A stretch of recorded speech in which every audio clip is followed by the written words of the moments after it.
சுனிதாவை சொல்லலாம். சௌந்தர்யா ஏற்கனவே சௌந்தர்யா வந்து உங்களோட வாய்ஸை வச்சு கொஞ்சம் ப்ராப்ளம் வர்றதுக்கான வாய்ப்பு இருக்குது. ஏன்னா ஏற்கனவே வந்து அதில் ஒரு சீனில் வந்து பார்த்தீங்கன்னா அவங்க வாய்ஸை வச்சு இன்னொருத்தவங்க பேசும்போது அது திடீர்னு ஒரு சண்டை வர்ற மாதிரி ஆரம்பிச்சிச்சு. ஓ வாய்ஸே டிஃப்ரெண்டாக தான் இருக்குது. எங்கே பொம்பளுக்கு சாரி எக்ஸ்கியூஸ் மீ என்ன சொன்னீங்க? வாங்க என்ன சொன்னீங்க? To talk in girls voice.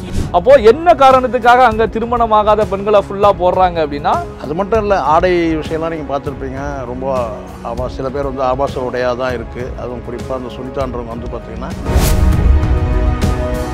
இதை தாண்டி வந்துக்கிட்டா ஒரு கமர்ஷியல் நீங்கள் சொன்ன மாதிரி ஒரு வியாபார உத்தியாக வந்து பார்த்தீங்கன்னா வந்து அதில் இருக்கிற பெண்கள் பெரும்பாலும் திருமணம் ஆகாத பெண்களாக இருக்கிறாங்க. இதிலையாவது ஒரு 50-50 சொல்ல முடியும். இது முழுக்க முழுக்க ஒரு வந்து வியாபார உத்தி, விஜய் டிவியோட வியாபார உத்தியாக தானே தெரியுது.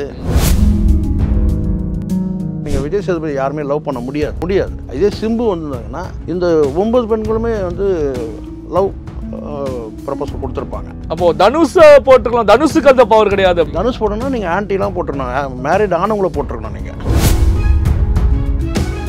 இன்னும் 2-3 பார்ட்டிசிபெண்ட் வந்து அவங்களோட ட்ரெஸ் எல்லாம் பார்த்தீங்கன்னா இப்போ இருக்கிற மாதிரி தான் இருந்துச்சு. நம்ம பார்த்தோம். அடுத்தடுத்து பார்க்கலாம், வேறு உடைகள் இருக்கும். ஆனால் முதல் வந்து பார்த்தீங்கன்னா அவங்க பங்கேற்கும் போது பார்த்தீங்கன்னா வந்து அது விஜய் சேதுபதியே வந்து பார்த்தீங்கன்னா கொஞ்சம் நெலிஞ்சார். நம்ம பார்த்தோம். நீங்கள் பார்த்தீங்கன்னா தெரியல, சில தெரியுது அவருக்கு. ஏன்னா விஜய் சேதுபதி வந்து அவருக்கு தனித்துவம் ஒன்று இருக்குது, தனி முகம் இருக்குது.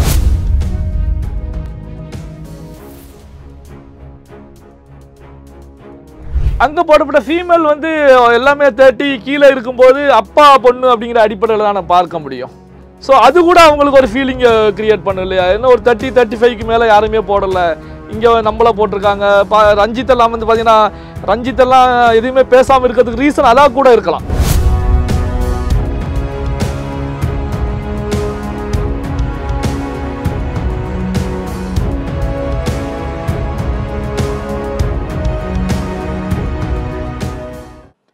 ரியல் ஒன் நேயர்களுக்கு வணக்கம். இன்று நம்மளுடைய நிகழ்ச்சி வந்து ரொம்ப ஒரு சுவாரஸ்யமான நிகழ்ச்சியாக இருக்க போகுது. தொடர்ச்சியாக நம்ம பிக் பாஸில் நடக்கக்கூடிய எல்லா நிகழ்வுகளையும் பற்றி வரக்கூடிய வீடியோக்களை வந்து பேச போகிறோம்.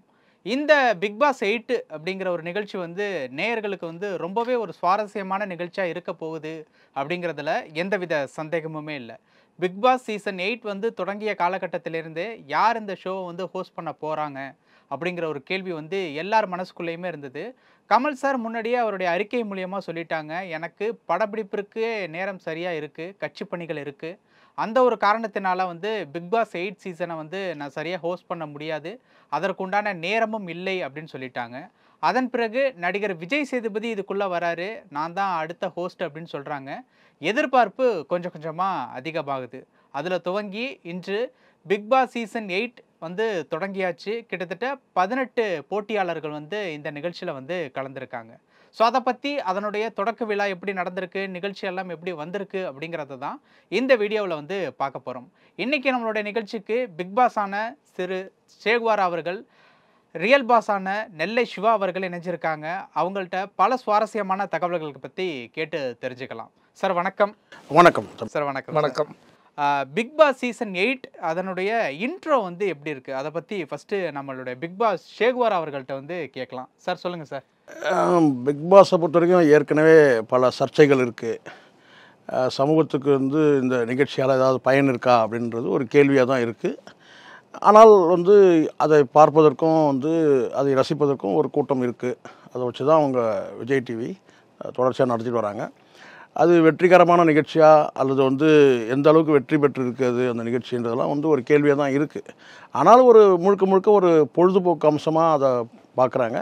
நான் அதை பொழுதுபோக்கு அம்சமாக மட்டும் பார்க்கவே இல்லை. அது வந்து பார்த்திங்கன்னா இந்த நிகழ்ச்சியே வந்து அவசியமற்றது தான் நினைக்கிறேன்.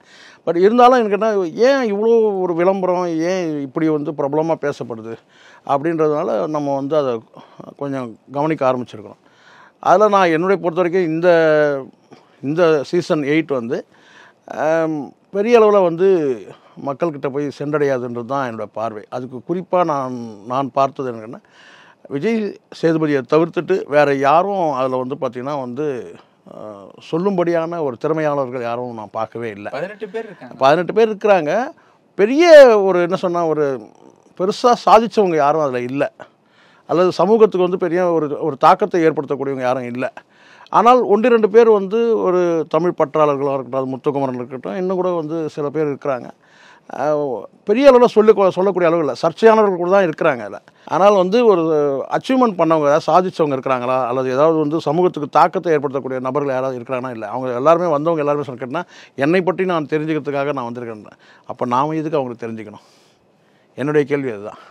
எல்லாருமே அதில் பங்கேற்றும். கடைசியாக விஜய் சேதுபதி அவர்களும் அவர் தான் சொல்கிறாருன்னு கேட்டால், என்னை பற்றி நான் தெரிந்து கொள்வதற்காக நான் அங்கே வந்திருக்கிறேன் அப்படின்னு சொல்கிறாருன்னா, நாம் எதுக்கு அதை தெரிஞ்சுக்கணுன்ற ஒரு கேள்வி வருது. சமூகத்துக்கு இவங்களால் ஏதாவது வந்து ஒரு படிப்பினையாக இருக்க போகிறாங்களா அப்படி இந்த நிகழ்ச்சி இருக்கான்றது வேறு விஷயம். அது வந்திருக்க பார்ட்டிசிபெண்ட்டாவது ஏதாவது கண்டஸ்டண்ட்டாவது யாராவது வந்து பார்த்தீங்கன்னா சமூகத்துக்கு வந்து ஏதாவது ஒரு படிப்பினை ஏற்படுத்த போகிறாங்களான்ற ஒரு கேள்வி இருக்குது. ஓகே சார், உங்களுடைய கருத்து? அதாவது ஏற்கனவே அவங்க சொல்லிட்டாங்க, இது வந்து ஒரு என்டர்டைன்மெண்ட், ஒரு பொழுதுபோக்கு அம்சம் தான் இந்த ப்ரோக்ராம் அப்படிங்கிறது. அதே நேரத்தில் வந்து பிக் பாஸ் சார் சொன்னது போல தான், அதாவது பார்த்திங்கன்னா இது வந்து நம்ம வந்து இதில் வந்து எல்லாருமே நாம் ஒரு விஷயத்தை கற்றுக்கிறதுக்காக தான் இதில் வந்திருக்கோம் அப்படிங்கிறது. வாழ்க்கையை வந்து கற்கக்கூடிய ஒரு நிலை தான், எல்லாருமே எந்த ஏஜ்லேயுமே கற்கக்கூடிய ஒரு நிலை தான். அதை தான் சேதுபதி அவர்களும் விஜய் சேதுபதி அவர்களும் அதாவது சேது அவர்களும் சொல்கிறாங்க. ஏன்னா பேர் சேது அப்படிங்கிற நிலையில் தான் பிக் பாஸில் கூப்பிடுவாங்க. சேதுவும் சொல்கிறாரு, என்னென்னா நானும் இதில் நிறைய விஷயம் கற்றுக்க போகிறேன் அப்படின்னு. அதே மாதிரி தான் எல்லாருமே சொல்கிறாங்க. கடந்த கமல்ஹாசன் அவர்கள் நடத்திய ஒரு பிக் பாஸ் சீசன் 7 அந்த அளவுக்கு ஃபெமிலியரான ஃபேஸ் இல்லை அப்படிங்கிறது உண்மையான ஒரு விஷயந்தான். இதில் வந்து எல்லாருமே பார்த்தீங்கன்னா கொஞ்சம் ஃபெமிலியர் இல்லாமல் விஜய் டிவியை சார்ந்தவர்கள் தான் அதிக அளவில் இங்கே இடம் பெற்றிருக்காங்க. விஜய் டிவியில் ஆங்கராக இருந்தவங்க, ப்ரோக்ராமில் இருந்தவங்க, சீரியலில் நடித்தவங்க, நடிச்சுக்கிட்டு இருக்கிறவங்க, ஆங்கராக இருந்துக்கிட்டு இருக்கவங்க அப்படின்னு தான். அதாவது பார்த்தீங்கன்னா இது விஜய் டிவியை பொறுத்த வரைக்கும் கடந்த சீசன் 7 விட எக்கனாமிக், அதாவது செலவை குறைக்கலாம் அப்படிங்கிற நிலையில் இந்த ப்ரோக்ராமை பண்ணுறாங்க அப்படிங்கிறது வெளிப்படையாகவே தெரியுது. ஏன்னா கமல்ஹாசனுக்கு ஒரு பட்ஜெட்டடாக சொல்கிறேன், பட்ஜெட் தான். ஏன்னா கமல்ஹாசனுக்கு எவ்வளோ கொடுத்தாங்க, இப்போ விஜய் சேதுபதி அவர்களுக்கு எவ்வளோத்துக்கு கமிட் ஆகியிருக்காங்க, அங்கே வந்திருக்கக்கூடிய கண்டஸ்டண்ட்டை பொறுத்த வரைக்கும் அவர்களுக்கு எந்த பட்ஜெட் என்ன கொடுத்துருப்பாங்க அப்படிங்கிறது. ஏன்னா ஒரு ஃபெமிலியரான ஃபேஸை எடுத்துகிட்டு வரணும்னா அதுக்கான பட்ஜெட் அதிகமாகும். அதுக்காக ஸ்கிராப் பண்ணவங்களாம் கொண்டு வரக்கூடாது இல்லை. இல்லை அதுதான் பார்த்தீங்கன்னா என்ன அப்படின்னா நான் பார்த்த வரைக்கும் நிறைய ஸ்கிராப் பண்ணவங்க தான். அதாவது விஜய் டிவிலே வந்து ஏற்கனவே வந்து பல ப்ரோக்ராம் வந்து ஸ்கிராப் பண்ணவங்க தான் இருக்கிறாங்க. அதையும் நீங்கள் இல்லை, அதாவது பார்த்தீங்கன்னா விஜய் டிவியை பொறுத்த வரைக்கும் இன்னொரு டாக் வந்து எல்லாருக்குமே இருக்கக்கூடிய ஒரு டாக் தான். என்ன அப்படின்னா விஜய் டிவி மூலமாகத்தான் பல பேர் வந்து பல்வேறு சினிமாவிலையும் சரி டிவிகள்லையும் சரி அடுத்த கட்டத்துக்கு வந்திருக்காங்க. சிவகார்த்திகேயன் உட்பட பல பேர் வந்து விஜய் டிவி மூலம் தான் வந்திருக்காங்க. ஏன்னா விஜய் டிவி வாழ்க்கை கொடுத்துருக்கிறது அப்படிங்கிற ஒரு டாக் இருக்குது. அதாவது ஒரு சில விஷயங்கள் வந்து விமர்சிக்கக்கூடியதாக இருந்தாலும் அதை தாண்டி, அதாவது சாக்கடையிலிருந்து எப்படி தாமரை மலர்கிறதோ அதே போல் வந்து அங்கே இருந்தும் பல பேர் வந்து சாதனையாளர்களாக வெளியே வந்திருக்காங்க. இப்போ இதில் இருக்கக்கூடிய 18 பேரும் என்ன தெரிவிக்கிறாங்கன்னா, எங்களுடைய வாழ்க்கை அடுத்த கட்டத்திற்கு போவதற்கு இது வந்து ஒரு படிக்கல்லாக இருக்கும் அப்படிங்கிற கருத்துக்களை தான் முன்வைக்கிறாங்க. ஸோ நீங்கள் சொன்னது போல தான் இதில் பார்த்தீங்கன்னா மெயினாக இந்த 18 பேரையும் நம்ம கவனிக்கும் போது எக்கனாமிக்கலாக கீழ்நிலையில் இருக்கக்கூடியவங்க, ஒரு ஸ்டார்ட் அப் லெவலில் இப்போ தான் கொஞ்சம் கொஞ்சம் வளர்ந்து வந்துக்கிட்டு இருக்காங்க. இந்த லெவலில் இருக்கக்கூடியவங்க அப்படி தான் 18 பேரையும் பார்க்க முடியுது. பெரிய அளவில் பெரிய ஒரு எக்கனாமிக்கலாக ஒரு ஸ்ட்ராங்காக இருக்கக்கூடியவங்க இல்லை பெரிய சாதிச்சவங்க அப்படின்னு யாருமே கிடையாது. ஆனால் இந்த 18 பேருமே பார்த்தீங்கன்னா நாங்கள் கற்க வந்திருக்கோம், அடுத்த கட்டத்துக்கு போக போகிறோம், எங்களுக்கு சான்ஸ் கிடைக்கல ஒரு ஹீரோவா. இதில் ரியல் பாஸ் நான் உங்களுக்கு ஒன்று சொல்கிறேன், இதில் வெவ்வேறு துறை சார்ந்தவங்க கூட இல்லையே சார். நீங்கள் பார்த்தீங்கல்ல இதில் வந்து பங்கேற்கிறவங்க எல்லாமே சினிமா துறையை சார்ந்தவங்க அல்லது வந்து நான் சொல்கிறது இன்னும் அதை தாண்டி இன்னும் சொன்னேன் பல்வேறு எழுத்துத்துறையில் வந்து பல்வேறு கலைத்துறைகள் இருக்கு. அந்த மாதிரி வந்து எல்லாமே சினிமா சார்ந்தவங்களாக இருக்கிறாங்க. இதை தாண்டி வந்துக்கிட்டோம் ஒரு கமர்ஷியல் நீங்கள் சொன்ன மாதிரி ஒரு வியாபார உத்தியாக வந்து பார்த்தீங்கன்னா வந்து அதில் இருக்கிற பெண்கள் பெரும்பாலும் திருமணம் ஆகாத பெண்களாக இருக்கிறாங்க. இதிலையாவது ஒரு 50-50 சொல்ல முடியும். இது முழுக்க முழுக்க ஒரு வந்து வியாபார உத்தி, விஜய் டிவியோட வியாபார உத்தியாக தானே தெரியுது. ஆமாம், நீ அதாவது வந்து ஒரு ப்ரோக்ராம் ரீச் ஆகணும் அப்படின்னா அங்கே வியாபார யுக்தி கண்டிப்பாக இருந்து தான் ஆகணும். இப்போ நீங்கள் சொன்னது போல தான், இப்போது மென் சைடு ஆண்கள் சைடு எடுத்துக்கிட்டோம் அப்படின்னா ஒரு 70-30 அப்படிங்கிற லெவலில் தான். மேரிட் வந்து ஒரு 70 அப்படின்னா அன்மேரிட் வந்து ஒரு 30% இருக்காங்க. இங்கே பெண்கள் சைடில் எடுத்துக்கிட்டிங்கன்னா எனக்கு தெரிஞ்சு 100% வந்து மேரிட் ஆகலை, பேச்சுலர்ஸ் தான் அங்கே இருக்கிறாங்க அப்படிங்கிற மாதிரி இருந்துகிட்டு இருக்கு. அப்போது என்ன காரணத்துக்காக அங்கே திருமணம் ஆகாத பெண்களை ஃபுல்லாக போடுறாங்க அப்படின்னா அது மட்டும் இல்லை, ஆடை விஷயம்லாம் நீங்கள் பார்த்துருப்பீங்க. ரொம்ப சில பேர் வந்து ஆபாச உடையாக தான் இருக்குது. அதுவும் குறிப்பாக அந்த சுனிதான்றவங்க வந்து பார்த்திங்கன்னா அவங்களுடைய ஆடை வந்து ரொம்ப ஆபாசமான உடையாக இருக்குது. அவங்க இன்னும் சொல்லப்போனால் அந்த பிக் பாஸ் மட்டுமே வந்து பார்த்தீங்கன்னா அந்த கூட்டுறது பெருக்கிறதுக்கெல்லாம் வந்து அவங்களோட உடை மூலமாக தான் செய்கிறாங்க நம்ம பார்த்தோம். அந்த அளவுக்கு ட்ரையாக இருக்கா விஜய் டிவின்றது தான் எனக்கு ஒரு இல்ல அது என்னன்னா வந்து அது ஸ்டிச்சிங் மிஸ்டேக்கா இருக்கலாம். ஸ்டிச்சிங் மிஸ்டேக் என்னன்னா இல்லை ஆடை வந்து தாராளமா 2-3 பேர் இருக்காங்க அதில் இன்னும் கூட இன்னும் 2-3 பார்ட்டிசிபெண்ட் வந்து அவங்களோட ட்ரெஸ் எல்லாம் பார்த்தீங்கன்னா தரையை பெருக்கிற மாதிரி தான் இருந்துச்சு. நம்ம பார்த்தோம். அடுத்தடுத்து பார்க்கலாம் வேறு உடைகள் இருக்கும். ஆனால் முதல் வந்து பார்த்தீங்கன்னா அவங்க பங்கேற்கும் போது பார்த்தீங்கன்னா வந்து அது விஜய் சேதுபதியே வந்து பார்த்தீங்கன்னா கொஞ்சம் நெலிஞ்சார். நம்ம பார்த்தோம். அது நீங்கள் பார்த்தீங்கன்னா தெரியல, சில தெரியுது அவருக்கு. ஏன்னா விஜய் சேதுபதி ஒன்று அவருக்கு தனித்துவம் ஒன்று இருக்குது, தனி முகம் இருக்குது. எனக்கு என்னவோ இதில் வந்து அது தனிமுகம் இருக்கக்கூடிய விஜய் சேதுபதியை தான் இதில் வந்து அவருடைய காஸ்டியூம் எப்படி இருந்துச்சு அப்படிங்கிறது நீங்கள் அதுதான் கடுமையான விமர்சனத்தை வைக்கிறேன் நான். விஜய் டிவிக்கு ஏன் இவ்வளோ வந்து ஒரு பாரபட்சம் ஓரவஞ்சனு தெரில. அவ்வளோ கொடுத்தா வந்து கமலுக்கு வந்து ஒரு பாவாடையெல்லாம் கொடுத்தாங்க. இதில் வந்து பார்த்திங்கன்னா அவ்வளோ வந்து பார்த்திங்கன்னா வந்து ஒரு கலர்ஃபுல்லாக இல்லாமல் ரொம்பவும் வந்து ஒரு டல் கலர் மட்டும் இல்லை. அதுக்கப்புறம் அவர் வந்து பார்த்தீங்கன்னா அந்த ஃபிட்டிங்ஸே கூட அவருக்கு சூட்டபிள் ஆக வந்து உட்காரும்போது வந்து பார்த்தீங்கன்னா இப்படி பேண்ட் எடுத்துகிட்டு உட்கார்ற மாதிரி இருக்கும். முதல் வடிவேல் ஸ்டைல் இப்படி பேண்ட் இப்படி இழுத்துட்டு உட்காருவார். சோபாவில் உட்காரும்போது பார்த்துருக்கோம். இருக்கும்போது கூட ஒரு பட்டன் போடுறதுக்கு மறந்துட்டார் போல. அப்படி ஆமாம், ஒரு பட்டன் தான் போட்டிருக்க மாதிரி இருக்கும். அவ்வளோ டல் கலர் எதுக்கு முதல் எபிசோட்லேயே எதுக்கு இப்படி அவரை வந்து டல்லாக காட்டணும்னு. அதை விட ஒன்றுன்னு கேட்டிங்கன்னா அவர் வந்து பார்த்தீங்கன்னா அது எப்போ ஷூட்டிங்னா ஒரு நாள் தாடி இருக்கும். நீங்கள் பார்த்துருப்பீங்க. அவ்வளோ நீங்கள் திரும்ப அவர் க்ளோஸ்அப் பண்ணும்போது பார்த்தீங்கன்னா நல்லாவே தெரியும். இங்கே வந்து பார்த்தீங்கன்னா தாடி விஜய் சேதுபதி நீங்கள் தாடியாகவே காட்டலாம். தாடி வச்ச விஜய் சேதுபதி தான் அழகா. நிச்சயமா அது கரெக்ட். அது நீங்கள் சொல்கிறது ரியல் பாஸ் சொல்கிறது நான் ஏற்றுக்கிறேன். அவர் தாடியோடு இருந்தாலே நல்லாயிருக்கும். அவர் ஃபுல்லாக சவரம் பண்ணணும்னா நீங்கள் வந்து க்ளீனாக இருக்கணும். ஆனால் நீங்கள் வந்து பார்த்தீங்கன்னா ஒரு நாள் தாடி இருக்குது. ஒரு மார்னிங் ஷூட்டிங் ஆரம்பிச்சு ஈவினிங் முடிச்சேன்னா அவருக்கு வந்து ஏற்கனவே வந்து பார்த்தீங்கன்னா ஹேர் க்ரோத் உள்ளவர் நல்லா தெரியும். அப்படி இருக்கும்போது அது பார்க்குறதுக்கு வந்து நல்லா இல்லை. இதெல்லாம் கூட கவனிக்க மாட்டாங்க இந்த ப்ரொடக்ஷனில் இருக்கிறவங்க. அவ்வளோ மோசமாக இருக்குது விஜய் டிவியோட. நல்லா தெரியுது. ஒரு நாள் தாடி நீங்கள் பாருங்கள், பல இடங்கள் இங்கே வெள்ளையாகவே இருக்கும், வெள்ள முடியாக இருக்கும். விஜய் சேதுபதி யதார்த்தவாதி தான். ஆனால் நீங்கள் வந்து காஸ்டியூம் கொடுக்கும்போது கமலுக்கு ஒரு மாதிரி இவருக்கு ஒரு மாதிரி ட்ரீட் பண்ணக்கூடாது. இல்லை எல்லாருக்கும் ஒரே மாதிரி தானே இருக்கணும். நீங்க சம்பளம் கமலுக்கு பட்ஜெட் வேற, இவருக்கு பட்ஜெட். இது என்ன ஒரு 6 ரூபாய் ரேசர், அதுக்கு ஏன் இவ்வளோ வந்து அப்படிதானே சொல்ல முடியும். இல்லை பட்ஜெட்டுக்கு ஏற்ற மாதிரி தான் காஸ்டியூம் டிசைனரையும் போடுவாங்க இல்லையா. ஆனால் இதெல்லாம் வந்து கவனிக்க தவறிட்டாங்கன்னு சொல்கிறேன் நான். அவருக்கு வந்து நல்லா தெரியுது, ஒரு நாள் தாடி தெரியுது. ஒன்று தாடி வச்சவரவே காட்டிடுங்க. அதை விட என்னென்னு கேட்டால் அவருடைய காஸ்டியூம் எல்லாம் பார்த்தீங்கன்னா ஒரு விளம்பரம் வரும். அதுலேயே ஒரு டைல்ஸ் விளம்பரம் வரும். அதில் வந்து பார்த்தீங்கன்னா அவ்வளோ அழகாக இருக்கும். சில பார்ட்டிசிபெண்ட் எல்லாருமே வந்து பார்த்தீங்கன்னா அவ்வளோ ட்ரெஸ் வந்து அவரே சொல்லுவார். ஒரு இடத்துல என்னென்னு கேட்டால் இந்த கோட்டு உங்களுக்கு ரொம்ப நல்லா இருக்குது அப்படின்னு சொல்லுவார். ஏன்னா அவருடைய காஸ்டியூம் வந்து ஏன் அது திட்டமிட்டு பண்ண மாதிரி அவ்வளோ டல் கலர், ஒரு சூட்டபிள் இல்லாத கலர். அதை தாண்டி வந்து பார்த்தீங்கன்னா அவருக்கு ஃபிட்டிங்ஸ் கூட இல்லை. அவர் பேக்கெட்டில் கைவிட்டுட்டே இருக்கிற மாதிரி இருக்குது. அது பேண்ட்டு கீழே விழுந்துரும்ன்ற மாதிரி. அதுதான் என்னன்னா இது வந்து வேணும் அப்படின்னு, அதாவது ஏற்கனவே ப்ரீ பிளான்டாக தான் அவருக்கு இந்த ட்ரெஸ் கொடுத்துருக்காங்க. ஏன்னா இதையும் வந்து ஒரு விமர்சனமாக பேசணும், இதுவும் வந்து ஒரு நெகட்டிவ் ஒரு ப்ரமோஷன், ஒரு அட்வர்டைஸ்மெண்ட் அப்படிங்கிற லெவலில் பிளான் பண்ணியிருப்பாங்க. என்ன ரீசன்னா கண்டஸ்டன்ட் எல்லாருக்குமே ட்ரெஸ் வந்து பக்காவாக கொடுத்துருக்காங்க. ஃபீமேலாக இருக்கட்டும், ஆண்களாக இருக்கட்டும், பெண்களாக இருக்கட்டும், நல்ல கலர்ஃபுல்லாக கொடுத்துருக்காங்க. பெண்களுக்கு சொல்லவே வேண்டாம், கிளாமர் அப்படிங்கிற அடிப்படையிலையும் கொடுக்கப்பட்டிருக்கு. காஸ்டியூம் ட்ரெஸ்ஸை மட்டும் சொல்ல சார், அவர் ஹேர் ஸ்டைலு, அவர் எத்தனையோ கெட்டப்பில் இருந்திருக்கிறார். உங்களுக்கு தெரியும் விஜய் சேதுபதி பண்ணாத கெட்டப்பில். அதில் வந்து ஏன் இப்படி ஒரு கெட்டப் கொடுத்தாங்கன்னு தெரியல. அதான் அந்த எதிர்பார்த்த அந்த பிரம்மாண்டம் அந்த பிக் பாஸ்ல இல்லை. ஒரு பிக் பாஸ் அப்படின்னா அதில் ஹோஸ்ட் வந்து ஒரு ஃபயர் ஆகிட்டு வந்துகிட்டு இருக்காரு, ஒரு ஃபயர்ல வந்துட்டு இருக்காருன்னா அதுக்கேற்ற காஸ்டியூம் அங்கே வேணும். விஜய் சேதுபதியை தவிர்த்துட்டு அங்கே வேற யாருமே வந்து பார்த்தீங்கன்னா வந்து நீங்கள் சொல்கிற மாதிரி ஒரு பிராண்டடான ஆள் கிடையாது. அங்கே பிராண்டே வந்து பார்த்தீங்கன்னா விஜய் சேதுபதி தான் இந்த பிக் பாஸ் ஓட்டிருக்காங்க. அவரே நீங்கள் டல் பண்ணிங்கன்னா அப்போ உங்கள் ப்ரோக்ராமில் என்ன நாலேஜ் இருக்குது? சரி, இந்த ஒரு இடத்துல ஒரு கேள்வி. இப்போ கடந்த 7 சீசனாக வந்து கமல் அவர்கள் வந்து இந்த ப்ரோக்ராமை வந்து தொகுத்து வழங்கிட்டு இருந்தார். அந்த ஒரு இடத்த விஜய் சேதுபதி அவர்களால் நிரப்ப முடியுமா அப்படிங்கிற ஒரு கேள்வியோட அடுத்த ஒரு கேள்வி. இல்லை, எனக்கு அதில் நம்பிக்கை இல்லை. அவர் பாதியில் வெளியேறிடுவார்னு நினைக்கிறேன். ஏன்னா ஆமாம்மா நிச்சயமாக. ஏன்னா அவருக்கு பொருந்தாத நபர்கள் தான் உள்ளே வந்திருக்காங்கன்னு நினைக்கிறேன். ஏன்னா அவர் ரஞ்சித் வரும்போது வந்து ஒரு மிதிச்சிட்டார். அவர் அறியாமல் மிதிச்சது தான் நான் நல்லா கூர்ந்து கவனித்தேன். ஆனால் இந்த சீசன் வந்து பார்த்தீங்கன்னா ஸ்டார்ட் பண்ணும்போது விஜய் சேதுபதி அவர்களை பொறுத்த வரைக்கும் ஒரு ஃபியர்னஸ் இருந்ததை பார்க்க முடிஞ்சிச்சு. முகத்தில் வந்து வியர்வை அதிகமாகி ஒரு பயத்தில், அதுவும் வந்து பார்த்தீங்கன்னா அவருடைய பாடி லாங்குவேஜை வந்து பார்த்தீங்கன்னா கொஞ்சம் வித்தியாசமாக தான் இருந்துச்சு. அந்த ஃபியர்னஸ் வந்து ரொம்ப பெரிய அளவுல தெரிஞ்சிட்டு இருந்துச்சு. நடந்து வரும்போது கூட அந்த ஸ்டைலான இது கிடையாது. சினிமால எத்தனையோ கேரக்டர் பண்ணிக்காங்க, கேரக்டருக்கு 100% வந்து மேட்ச் ஆகுவார், அந்த கேரக்டருக்கு ஏற்ற மாதிரியே மாறி நடிக்கக்கூடியவர் தான் விஜய் சேதுபதி. ஆனா பாத்தீங்கன்னா இந்த பிக் பாஸ்ல வந்து அதான் கமல் வந்த அளவுக்கு இல்லை அப்படிங்கிற கருத்துக்களை முன் வச்சு அந்த ஸ்டைலான நடவே கிடையாது. அதுக்கப்புறம் காஸ்டியூம் பெரிய லெவலில் செட் ஆகல. ஆனால் ஃபஸ்ட்டு வந்து ஆரம்பத்தில் இருந்துச்சு. ஆனால் அதுக்கு பிறகு பிக் பாஸ் சீசன் வந்து ஒரு 2 hours தாண்டி ஃபஸ்ட்டு நாள் வந்து ஒரு 2 hours தாண்டும் போது அந்த ஃபியர்னஸ் வந்து பெரிய அளவில் அவரோட ஃபேஸில் பார்க்க முடியல.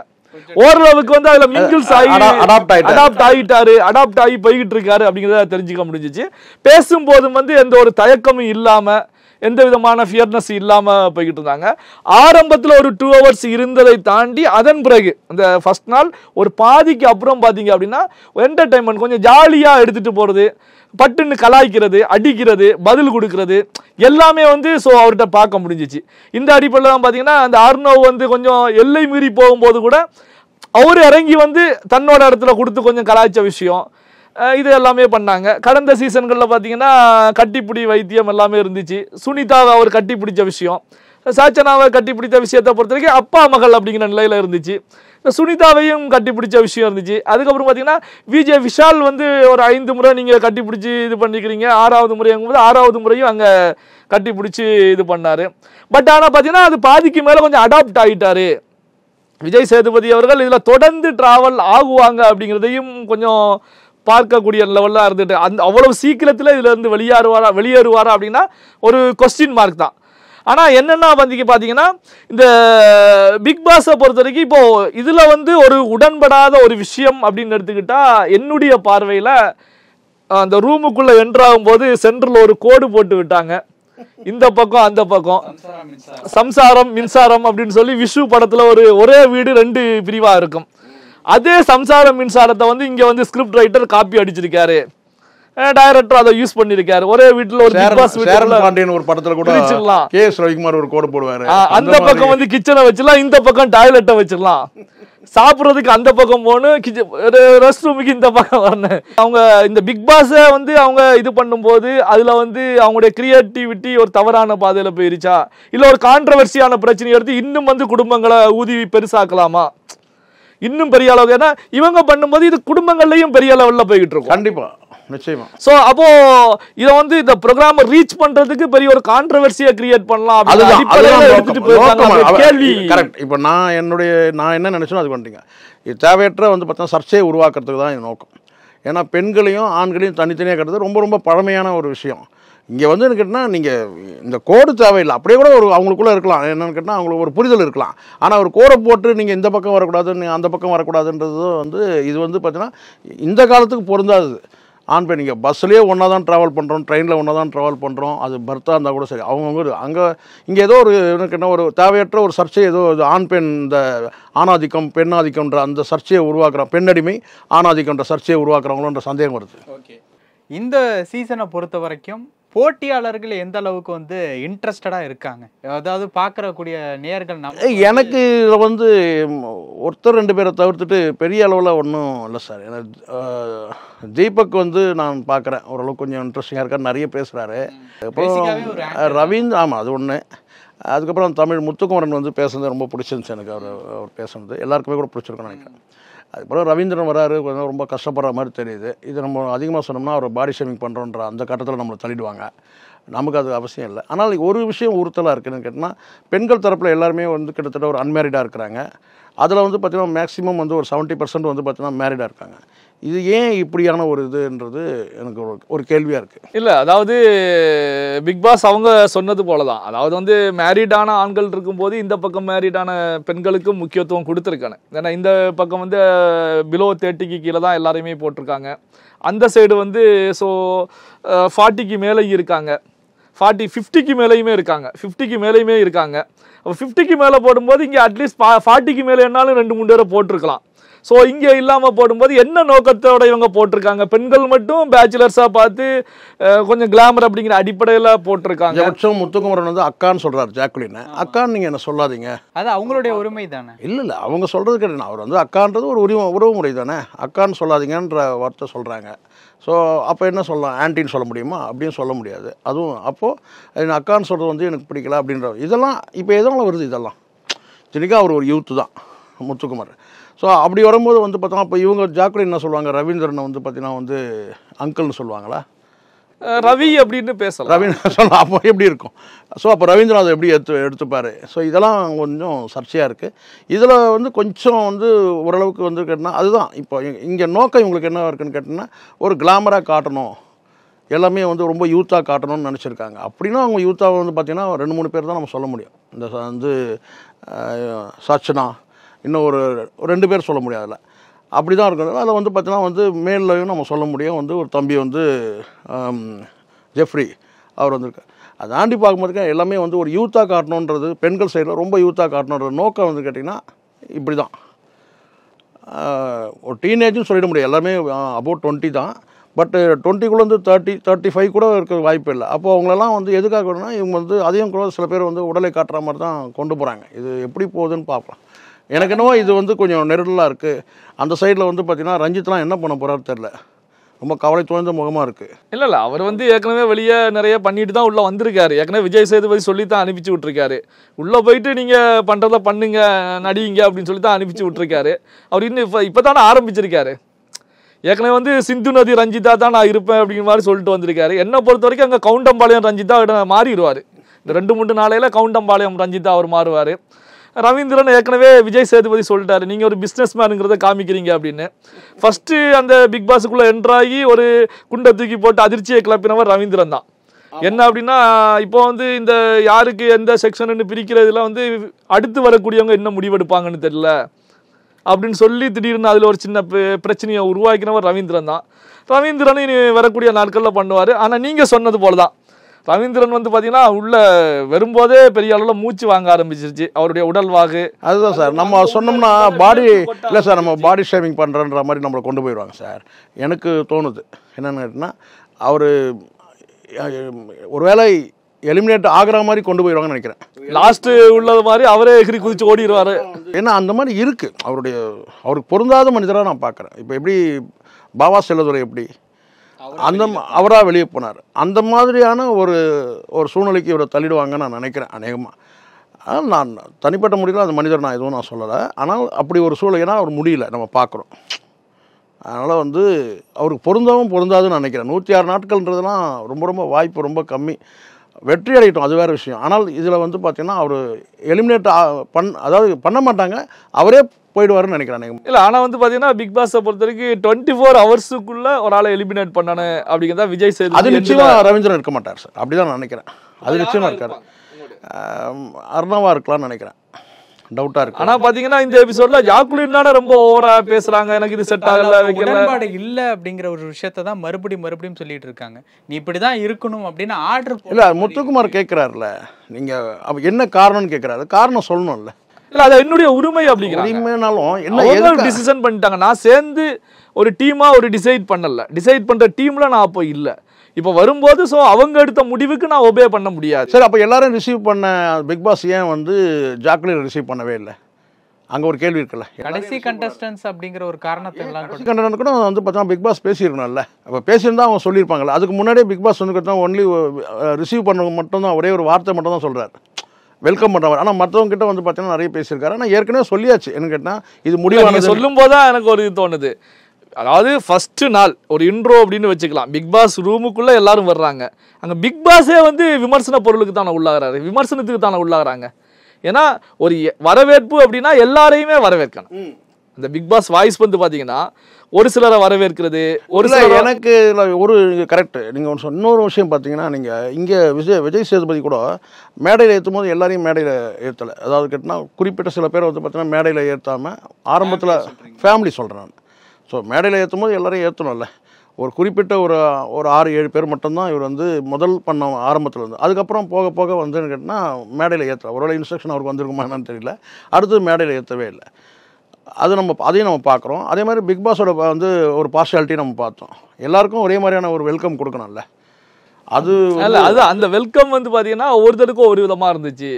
என்ன காரணத்துக்காக அந்த பிக் பாஸ் அந்த வாய்ஸ் வந்து ஏன் எல்லாரையுமே வந்து கரெக்டான ஒரே வேயில் வெல்கம் பண்ணலை அப்படிங்கிற கொஸ்டின் உருவாகிட்டு இருக்கு. அப்போது இதில் முழுக்க பார்த்தீங்கன்னா அப்போது இந்த பிக் பாஸ் அப்படிங்கிற பேக் எண்டில் இருக்கக்கூடிய டீம் என்னுடைய பார்வையில் எனக்கு தெரிஞ்ச அடிப்படையில் பார்க்கும்போது லாஸ்ட் பிக் பாஸ் 7ல் இருந்த டீம் இங்கே இல்லை. டோட்டலாக ட்ரையாக இருக்குது. அதான் லாஸ்ட்டில் இருந்து ஏன்னா பட்ஜெட்டுக்காக எப்படி கமல் அப்படிங்கிறதுல இருந்து கம்மியான பட்ஜெட் விஜய் சேதுபதி அப்படின்னு வந்தாங்க. டெக்னீஷியன்களும் அதனால் அந்த புது டெக்னீஷியங்க உள்ள இறக்கியிருக்காங்க. இப்போது நீங்கள் மீடியாவை சார்ந்தவங்க மட்டுமே இருக்கிறாங்க, அதை முதல்ல பார்க்குறோம். அந்த மீடியாவிலையும் பெருமண்ணா ஏன் இந்த ஸ்கிராப்ன்ற வார்த்தையை பயன்படுத்துகிறோன்னா, ஜெயா டிவியில் ஏற்கனவே வந்து ஒர்க் பண்ணவங்க வெவ்வேறு சீரியலும் சரி இல்லை ஆங்கராக இருந்தவங்களாம், ஸோ அவங்களாம் ஸ்கிராப் ஆனவங்க தான். ஸோ ஸ்கிராப் பண்ணவங்களை வச்சு வந்து பார்த்தீங்கன்னா இவங்க ஒரு டீமை செட் பண்ணியிருக்கிறாங்க. இவங்களுக்கு வந்து நீங்கள் சீசன் 1, 2, 3லலாம் நீங்கள் பார்த்தீங்கன்னா அதுக்கு 1, 2 தான் சரியாக போச்சு. 3, 4, 5லாம் சரியாக போகலை, நல்லா தெரியும். கடைசி 7லாம் உங்களுக்கு சரியாக போகல. அது வந்து பார்த்தீங்கன்னா வந்து அது வந்து உங்களுக்கு தெரியும். நீங்கள் கடந்த காலத்தில் கமல் அவர்களோட அந்த கடைசி எபிசோடெலாம் வந்து அந்தளவுக்கு சீசன் 7லாம் பெருசாக போகலை. ஆனால் இப்போ நான் வந்து இந்த டீமில் இறக்குன்றது வந்து முழுக்க வந்து பார்த்தீங்கன்னா ஒரு வியாபார நோக்கம் இருக்குன்ற மாதிரி எல்லாம் ஃபுல்லாக விஜய் டிவி சார்புடையவர்கள் தான், வெளியிலேருந்து யாரும். அதனால தான் இந்த பார்வைக்கு வந்து குறையுதுன்னு நான் இந்த பார்வையாளர் வந்து குறையிறதுக்கான வாய்ப்பு நிறைய இருக்குது. இது வந்து ஒரு சக்ஸஸ்ஃபுல்லாக போகாது இந்த சீசன் எனக்கு தோணுது. ஏன்னா எல்லாமே வந்து பார்த்தீங்கன்னா விஜய் டிவியோட பார்ட்டிசிபெண்ட்டாக வரும்போது இந்த பார்த்த முகங்களை தான் நம்ம பார்க்குறோம். சரி, வந்திருக்கவங்க பெரிய டேலண்டட் யாராவது இருக்கிறாங்களான்னு கேட்டால் டேலண்டட் இல்லை. யாராவது அச்சீவர்ஸ் இருக்காங்களா, பெரிய சாதனை பண்ணுவாங்களா? கிடையாது. சரி, இதுலையாவது சரி இப்படி வந்து பார்த்தீங்கன்னா விஜய் சேதுபதி வந்து பார்த்தீங்கன்னா எவ்வளோ தூரம் பண்ணுவார்ன்றது எனக்கு வந்து டவுட்டாக இருக்குது. ஏன்னா அவருக்கு இது பொருந்தாத மாதிரி தான் இருக்குது எனக்கு.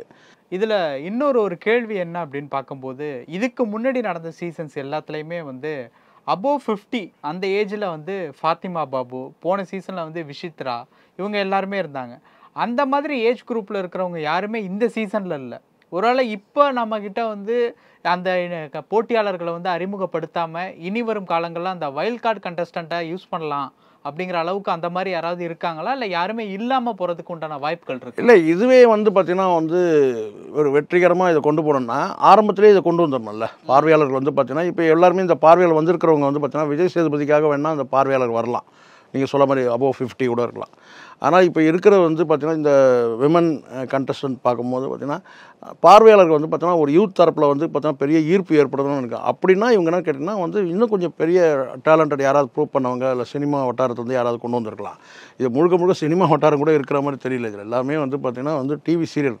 அதனால் இது வந்து அவ்வளோ ஒர்த்தான இதுவே இல்லை. இந்த ப்ரொடக்ஷன் டீம் வந்து டோட்டல் ஃபெயிலியர். இது விஜய் சேதுபதின்ற ஒரே ஒரு மனுஷனை வச்சுக்கிட்டு இவங்க வந்து பார்த்திங்கன்னா வந்து இந்த பில்டிங்கை எழுப்புறாங்க. இது நிற்காது. விஜய் சேதுபதி வந்து பார்த்திங்கன்னா சினிமாவில் வந்து பார்த்திங்கன்னா அவருடைய டேலண்ட் வேறு.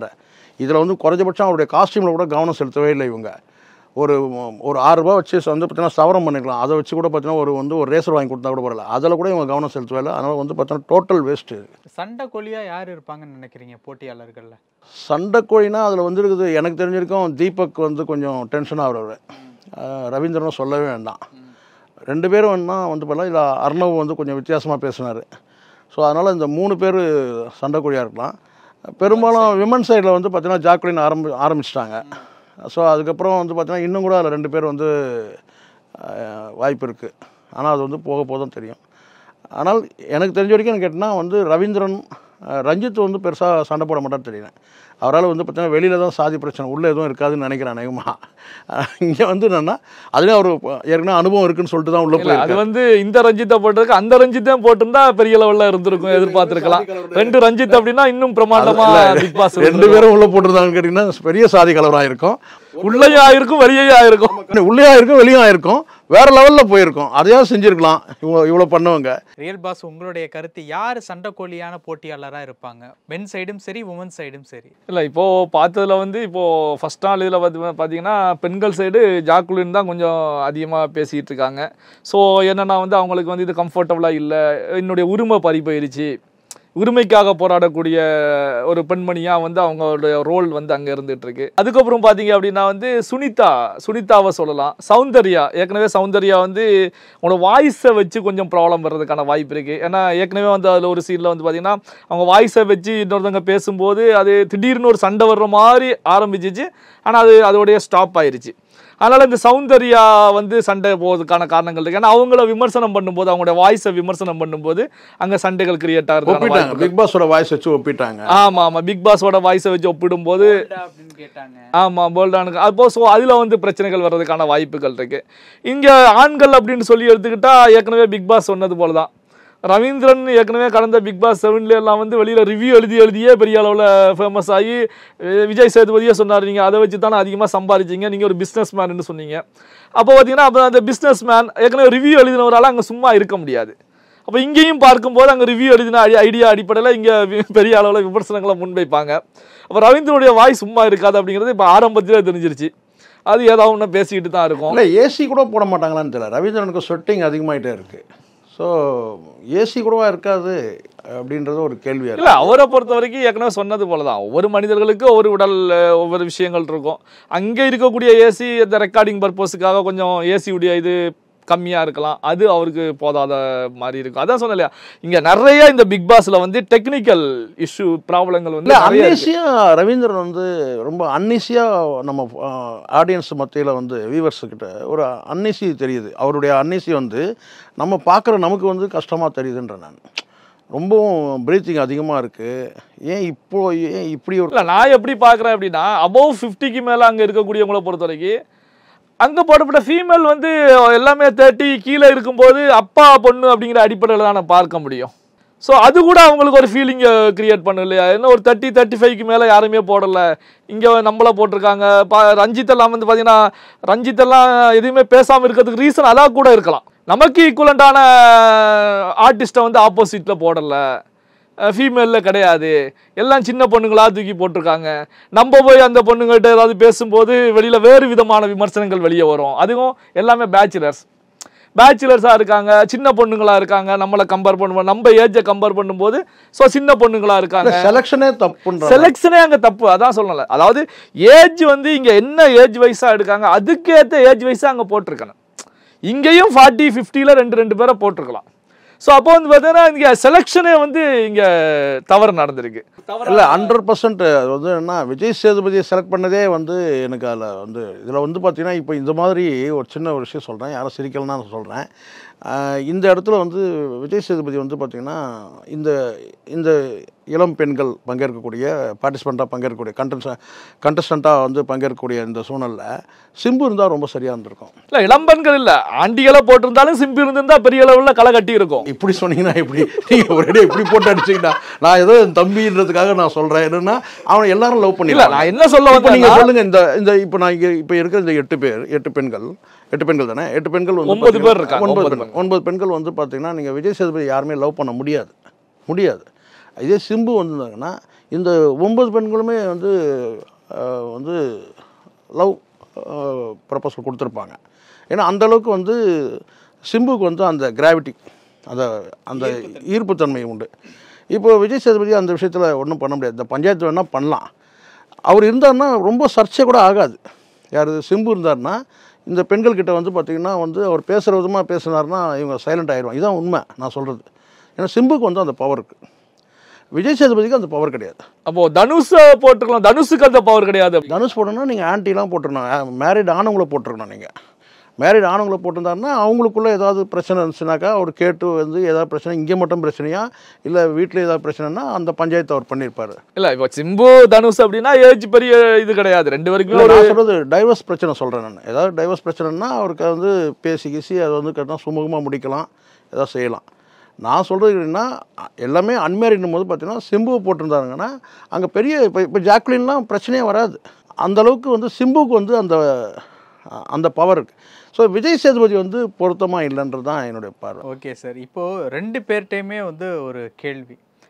கடந்த சில நாட்களுக்கு முன்னாடி விஜய் டிவியில் வந்து குக் வித் கோமாளி விஷயம் வந்து எந்த அளவுக்கு ஒரு சர்ச்சையான விஷயமா மாறுனுச்சு அப்படிங்கிறது எல்லாருக்குமே தெரியும்.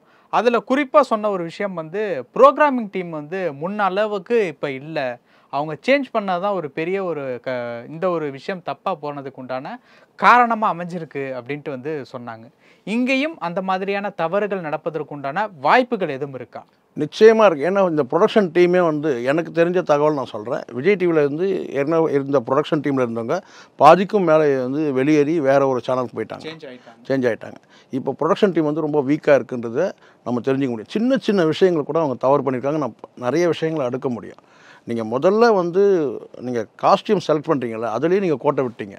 இங்கே ஹோஸ்ட் தான் ரொம்ப ரொம்ப முக்கியம். பிராண்டு விஜய் சேதுபதி தான் இங்கே பிராண்டு. இதில் வேறு ஒரு மண்ணும் கிடையாது. இப்போ இந்த இதில் இருக்கிறதுங்க எல்லாமே வீக் பர்சன், எல்லாமே வீக் தான்.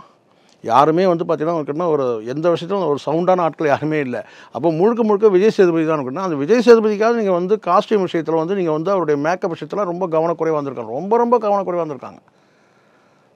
தொலைன்னு ஒரு பேண்ட்டை போட்டுருங்க. அது என்ன அது வந்து கேட்டால் வந்து எப்படிப்பட்ட ஒரு ஆளுமை இது சினிமாவில். அப்போ நீங்கள் எவ்வளோ மேக்கப் அவருடைய கவனம் செலுத்திருக்கலாம், எவ்வளோ கிராண்ட் ஆக்கியிருக்கலாம். அவர் வந்து பார்த்தீங்கன்னா வந்து என்னமோ வந்து பார்த்தீங்கன்னா வந்து அது என்ன கலர்னு கூட தெரியல. ஏதாவது ஒரு கலராக இருக்கணும். அது வெள்ளையில் சேர்த்துக்கையா இல்லை அதுக்கு வந்து கிரேவா என்னன்னே தெரியல. அந்த மாதிரி இருக்குது. ரெண்டாவது கேட்டால் அதில் வந்து டிசைனிங்கும் ஒன்றும் இல்லை. இதே நீங்கள் வந்து கமலுக்கு கடந்த காலத்தில் எடுத்து போட்டிருக்கிற வந்து காஸ்டியூம்லாம் வேறு லெவல். சரி, மேக்கப்லேயாவது பார்த்தீங்கன்னா பெருசாக கேட்டால் நல்லா தெரியுது உங்களுக்கு வந்து ஒன்று ஷேவிங் பண்ணால் ஃபுல்லாக ஷேவிங் பண்ணியிருக்கணும், க்ளீனாக இருக்கும். அதில் வந்து ஒரு நாள் தாடியெல்லாம் வச்சுருக்கீங்க, அது இயல்பாக வந்தது தான். அது இல்லை நீங்கள் தாடி வச்சுருக்கிறவே காட்டலாம். நீங்கள் ப்ரொமோவில் காட்டின அளவு கூட வந்து பார்த்தீங்கன்னா உள்ளே வந்து ப்ரோக்ராமில் காட்டவே இல்லை. ஸோ அதனால் வந்து ரொம்ப அதாவது ப்ரொடக்ஷன் டீம் வந்து ரொம்ப வீக்காக இருக்குது. ப்ரொடக்ஷன் டீம் பற்றின உங்களுடைய கருத்து? இல்லை, கண்டிப்பாக அதான் ஏற்கனவே நான் தெரிவித்தேன் இல்லையா, பேக் எண்டில் இருக்கக்கூடியவங்களை பொறுத்த வரைக்கும் ஆரம்பத்திலேயே சொதப்பிட்டாங்க. விஜய் சேதுபதி விஷயத்துலையும் சொதப்பிட்டாங்க. அதே நேரத்தில் வந்து பார்த்திங்கன்னா இந்த செலெக்ஷன் விஷயத்துலையும் சொதப்பிட்டாங்க. அதுக்கப்புறம் பார்த்தீங்கன்னா பேக் எண்டில் இருக்கக்கூடிய எல்லா விஷயங்களுமே உள்ள கோடு போட்டதில் அவங்க க்ரியேட்டிவிட்டிலையும் சொதப்பிட்டாங்க. க்ரியேட்டிவிட்டிலையும் ஒரு பிரிவினைவாதம், பாகுபாடு, வேறுபாடு, ஆண் பெண் சமத்துவம் இல்லை, போட்டி, அந்த மாதிரி ஒரு கான்செப்டை உள்ளே எடுத்துகிட்டு வந்துட்டாங்க. செலெக்ஷன்லையும் வந்து பார்த்திங்கன்னா இங்கே மேரிடான ஆண்கள் இருக்காங்க, இங்கே பெண்கள் கிடையாது. பெண்கள் வந்து எல்லாமே வந்து இளம் வயசு பெண்களை போடுறாங்க. அங்கே வந்து பார்த்திங்கன்னா 60 வயசு அங்கிள் வரைக்கும் உள்ளே போடுறாங்க. ஸோ டெக்னிக்கல் சைடும் வந்து பார்த்திங்கன்னா நிறைய மிஸ்டேக் இருக்குது. டெக்னிக்கல் சைடும் மிஸ்டேக்கள் நிறைய சொல்லலாம். பிக் பாஸோட ஏற்கனவே நான் சொன்னது போல தான் பிக் பாஸே வந்து வெல்கம் அப்படிங்கிற விஷயத்தில் பல இதில் கோட்டை விடுறாரு. இந்த மாதிரியான நிறைய விஷயங்கள் இருந்தாலும் அடுத்தடுத்து நடக்கக்கூடிய நிகழ்வுகளில் என்ன நடக்க போகுது அப்படிங்கிறத நேர்கள் போல் நம்மளும் ரொம்ப சுவாரஸ்யமாக இருக்கும். அடுத்தடுத்த வீடியோக்களில் நிறையா விவாதிப்போம். நன்றி. நன்றிண்ணா.